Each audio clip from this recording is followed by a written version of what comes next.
Hi, welcome to the Gamesplainer. I'm Jeff the Gamesplainer, and today I'm gamesplaining Anachrony. In part 1 I went through the basics of moving between the capital and your city and what you can do in each of the spaces in the capital. The two things that I haven't dealt with are time travel and the super projects. So, phase 4. So once you've powered up your suits, and we now know why we've powered them up, that was actually phase 5 that I went through with what each thing does, you may find that you need some extra resources or you need an extra suit or something to that effect. You have tokens that look like these. They're called anomaly tokens. Now each turn in phase 4, it's called the warp phase, everyone at the table can choose none, 1 or 2 of these tokens. We do it in secret so no one else can see what we're doing. Bring it out in secret once we've all chosen, open up what we've got. So if I select these two, I get a powered up exosuit for free, and I get one of the purple resource cubes straight into my game. So I take the powered up exosuit. These tokens then go onto the current era, which is this one just here.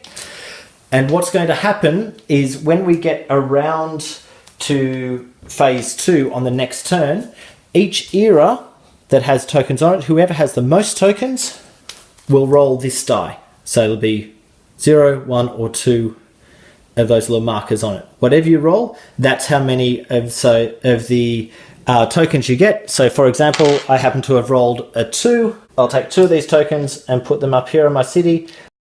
When I take the third token, I will immediately stop rolling. I don't need to roll for any more of the anomalies that might happen across the track. But I also take one of these cards. These are all the same. This card will go in on the furthest left. If there's more than one that has spaces available, I will choose. And what it does, it closes up a hole. It's worth negative points if it's still there at the end of the game. And the only way to get rid of it is to pay these resources. So 2 resource cubes or 1 purple resource, plus 2 water will need to be paid, plus whichever worker you happen to send to do that job, they will disappear from the game and I assume die when they get rid of the paradox that you've recreated in the time continuum. You will also get to remove one of the tokens from that board.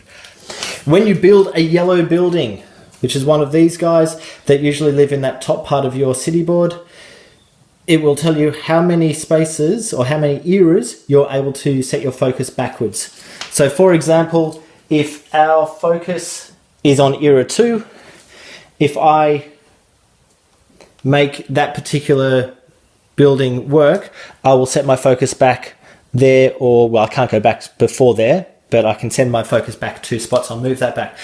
What I'm able to do while here, I can go, oh, I've got a spare exosuit that is powered up. I can send that exosuit back to clear this particular paradox token. So basically I'm fulfilling the resource or the exosuit or the employee, the recruit that I sent back, that I retrieved for what seemed like for free earlier in the game. I'm now fulfilling that. What I neglected to say is when you do send a recruit back or receive a recruit, it's going to cost you 1 water because it's pretty hard for the people to travel through time. When you are sending people or exosuits back, the people have to come from the awake side, and exosuits obviously have to be powered up when they go back. The other thing you can do by setting your focus back an era or 2 is you're allowed to build the super project from wherever you have set your focus. Notice you're only able to build 1 super project. You can't build the super project of the era you're in and the super project from a previous year, unless of course you're focused here, you build that super project and then you make this building work, causing your focus to go back there, and then you can build the other super project if you happen to have enough resources for it.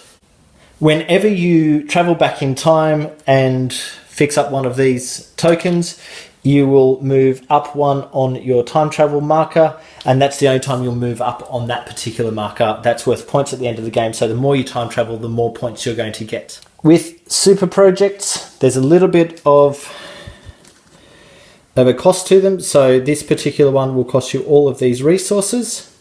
Plus it will also cost you that particular resource token if you have it, or if you don't happen to have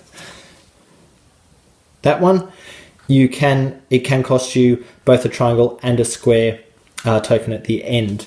Now remembering the end of the game, these research tokens are worth points to you if they're still in your city. However, you do use them like currency. It's not, I've done the research, so therefore I get to keep that research. You've done the research, you use the research, it's then forgotten about, and they go back into the pile if you use them. When you build a super project, it goes into any of the spaces within your city. Notice it takes up 2 squares. So if you put it there, you're only able to build 1 more building within that particular section of buildings. Any of the buildings that have this circle marker on it mean that they don't cost you a worker to make them happen, but you can only use them once per turn, and that's where you use these markers. Just throw it on there and you get to, in this case, trade 2 resource tokens for a purple resource.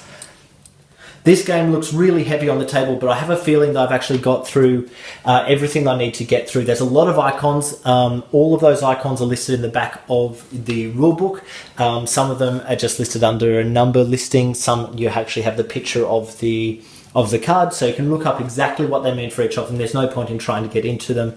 But let's say once you start getting used to reading those icons, it becomes very clear what you're supposed to do, but if you haven't looked at them before, it can be a little bit overwhelming. This, as you can see, I've moved to the large table for this particular game rather than my small table, simply because this is a table eater. I've only set it up for 1 player at the moment, but obviously this section here, you'll need space for all 4 of them, and I haven't included either of the expansion modules, both of which add a board onto each side of the main playing board. I hope that this helps you get Anachrony to your table. I hope that it helps you explain it to other players without too much problem. The rulebook is very succinct and understandable, but if you're not reading it clearly, you can make a lot of mistakes and miss small elements of the rules. So please make sure you do read that very, very carefully on the way through. If you've got any comments or suggestions, please write them below in the comments section. Please subscribe to my videos on the left-hand side of the screen. There should be a little tab coming up around about now. If you have any games that you wish to be gamesplained, please shoot me an email at thegamesplainer@gmail.com. Follow me on Instagram and Twitter to see what games I've been playing. And until next time, enjoy gaming.